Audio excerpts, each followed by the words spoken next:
Hello and welcome to FP Live. I'm Ravi Agrawal, Foreign Policy's Editor-in-Chief. Competition between the United States and China has become this singular defining framework through which we see geopolitics. But what if these two countries and their people are actually more alike than we think? My guest this week begins his new book with a surprising statement. He says, quote, "No two peoples are more alike than Americans and Chinese. Both sets of people are hustlers," he says, and have a strain of materialism running through their lives. Both have a sense that their country is uniquely powerful. But they've begun to channel those similarities in different ways. China has become an engineering state, obsessed with building, says our guest today. America has become a lawyerly society, focused on procedures and blocking. In other words, China builds too much too fast. America builds too little too late. Could the two learn from each other? There's a lot to unpack here. The book I'm talking about has just come out. It is called Breakneck: China's Quest to Engineer the Future. And its author is Dan Wang, who has been on FP Live before. Dan is a research fellow at the Hoover Institution at Stanford University. Dan, welcome to FP Live. Ravi, it's a delight to be here again.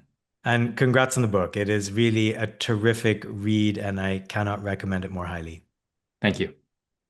So let me start with a personal question, if I may. I think it's relevant here. You've lived almost equal parts of your life in China and the United States, so you're a bit of an insider outsider. Tell us a bit about how you grew up and how that shapes how you view these two countries. Hopefully, more of an outsider, Ravi, and I always want to be more of an outsider than an insider. I think I was an outsider twice. The first in China, where I grew up in China's southwestern province of Yunnan, which is relatively impoverished. It's very mountainous, not too much going on there. A backwater when my parents emigrated in the year 2000, and a backwater still today. And so I didn't quite have the culture that kids growing up in Beijing, Shanghai, Shenzhen would have if they were living there today.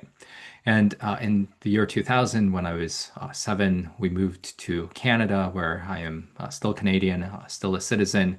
And through high school, we moved from Ottawa to the suburbs of Philly, where my parents still are. And so I feel like that is once again an outsider, thinking quite a lot about the United States, where I went to high school, where I went to college, where I worked in Silicon Valley, when I worked in New York. Thinking a little bit about how these two countries, the United States and China, are now in greater competition with each other. I think what we need are new frameworks really to think about both of these two big countries. Hmm. And then of course you moved back to China to work for a few years. What was that like? I moved to Hong Kong at the start of 2017. President Trump had just taken office the first time. He was threatening to launch a big trade war against China. And I stayed in China for 6 years, staying for 2 years in Hong Kong, 2 years in Beijing, then 2 more years in Shanghai. From 2017 to 2023, it felt like a pretty momentous time to be in China. First of all, Hong Kong suffered the crackdowns, political repression represented by the national security law. President Trump had launched his first trade war against Beijing, which quickly morphed into a technology war when Trump started designating almost all of China's most important technology companies to these blacklists maintained by fairly dusty offices in the US Department of Commerce, thereby crippling a lot of their access to American technologies at a stroke. 2017 to 2023 was also a time when Xi Jinping had consolidated even more of his power. And I think the crowning moment of being in China was living through the entirety of zero COVID from 2020 to 2020, the end of 2022. I couldn't really leave the country, and feeling the big shift in mood in the country when Hmm. it started out pretty disastrously, moving on to doing pretty well relative to the United States and Europe, and then collapsing all the while Xi Jinping had crowned himself for General Secretary over the course of his third term. It was a time of great changes, a lot of progress in China, as well as darkening repression as well. So, these strike me as very different experiences, very different countries. I'll be honest and say I would not have imagined that you would make the claim that no two people are more alike than Americans and Chinese in your book. Explain what you mean by that and how you back that up. Chinese and Americans, I think, are united by a hustle culture. They're very hasty people. They love all sorts of shortcuts in terms of health or wealth. I think as a Canadian, being in both of these countries, one thing that I feel very strongly is that Canada is pretty tidy. Canada is pretty orderly. And I think the last thing that we could say about either China or the US is that they're really tidy, ordinary, fun, easily accessible places. I think both the US and China are fundamentally bizarre. There are all sorts of ways in which the hustle culture produces a lot of dynamism. Both peoples have a pretty strong appreciation of the technological sublime. Both countries feel like they are parts of great civilizations that are have merit in bullying around smaller countries if they don't get in line. And the simplest way, I think, to appreciate that Chinese and Americans are pretty alike is to compare China and the US to, let's say, Europe and Japan. I think Europe and Japan are quite a lot more similar. They're both pretty perfectionist. They are much more tidy and orderly. Everything is really clean. And yet they are not exemplars of dynamism. And yet they are much more focused on improving their processes rather than inventing new processes. And this is why I think the future will still be invented by Wall Street and Silicon Valley, by Beijing and Shenzhen, which are going to be dictating what most people in the world will think and what most of the world will buy. Hmm. I might try and challenge some of this later on in this interview, but I want to get to the crux of your argument in your book, and that is really this framework for looking at these two countries, which is that China is an engineering state. It likes to build. America is a lawyerly state. Um, Start with the China side of this. What do you mean by an engineering state?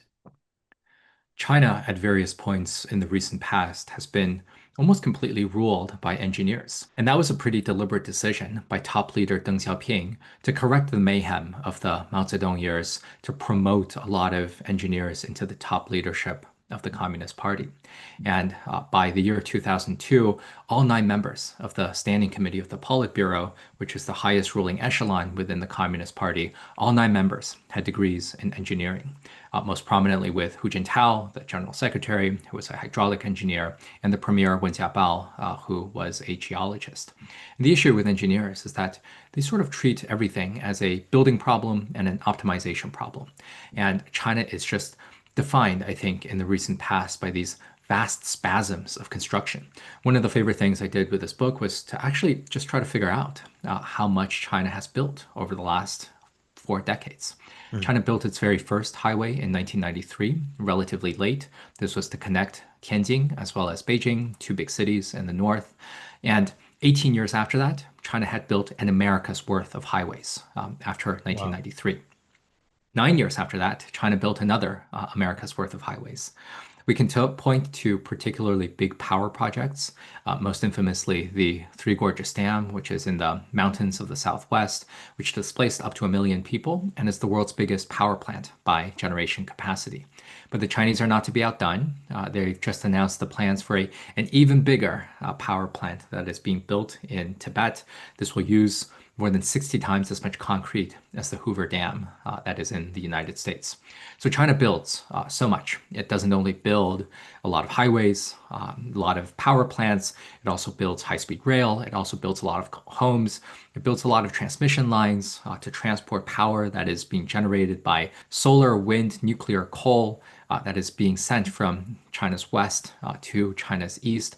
And so China just builds way too much. And I think it is not only that China is made up of physical engineers that want to build quite a lot of infrastructure, China is also made up fundamentally of social engineers.